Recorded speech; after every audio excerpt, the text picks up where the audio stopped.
अब वो शब्द का प्रयोग तो हम नहीं कर सकते हैं। अगर उन्होंने कहीं को बेवकूफ़ की बात की है तो हम तो समझते हैं कि इसमें उनकी बेवकूफ़ी एकदम साबित होती है। इसलिए कि ये बिल 2023 में आना ही था, लेकिन 21 में ही ये बात होती, 20 में ही बात होती, तो 2 साल हिंदुस्तान कोरोना के चक्कर में रहा। कब होता है उसके लिए रोक रखा गया था 2023 तक के। 2023 हुआ, उसमें प्रॉपर समय में लाया गया। नया संविधान भवन, नया विधान भवन में जाने के उपरांत तो वैसी परिस्थिति में तो इनका क्लैरिटी है इनके दिमाग का कि महिलाओं के प्रति हम सोच ठीक है और लाए हैं और सही है कि जो प्रक्रियाएं हैं, अब समूचा देश के राज का आधा भाग जो विधायक हैं, विधायिका है, वहाँ से पास होना चाहिए, जनगणना होनी चाहिए, डिलिमिटेशन होना चाहिए। तो ये सब प्रकृत्यात्मक बात है, एक दिन में कैसे होगा? तो ये अगर वो कहते हैं तो उनकी बेवकूफ़ी है जो इस तरह की बात बोल रहे हैं, तो अपने बेवकूफ़ हैं और दूसरे को बेवकूफ़ बनाते हैं।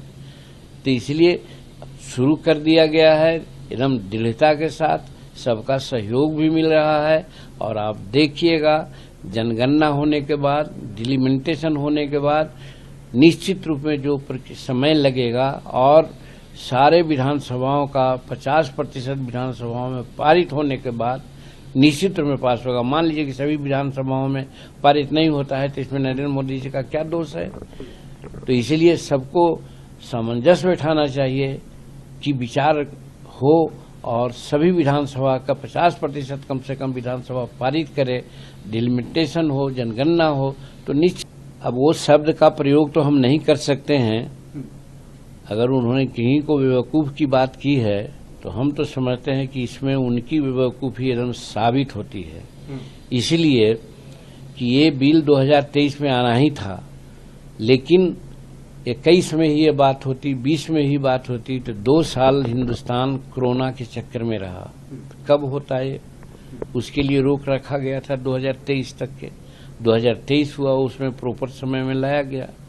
नया संविधान भवन, नया विधान भवन में जाने के उपरांत तो वैसी परिस्थिति में तो इनका क्लैरिटी है इनके दिमाग का कि महिलाओं के प्रति हम सोच ठीक है और लाए हैं और सही है कि जो प्रक्रियाएं हैं, अब समूचा देश के राज का आधा भाग जो विधायक हैं, विधायिका है, वहाँ से पास होना चाहिए, जनगणना होनी चाहिए, डिलिमिटेशन होना चाहिए।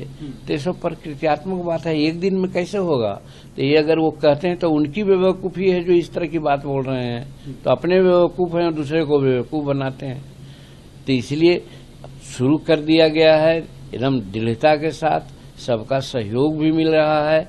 और आप देखिएगा जनगणना होने के बाद, डिलिमिटेशन होने के बाद निश्चित रूप में जो समय लगेगा और सारे विधानसभाओं का 50% विधानसभाओं में पारित होने के बाद निश्चित रूप में पास होगा। मान लीजिए कि सभी विधानसभाओं में पारित नहीं होता है तो इसमें नरेंद्र मोदी जी का क्या दोष है?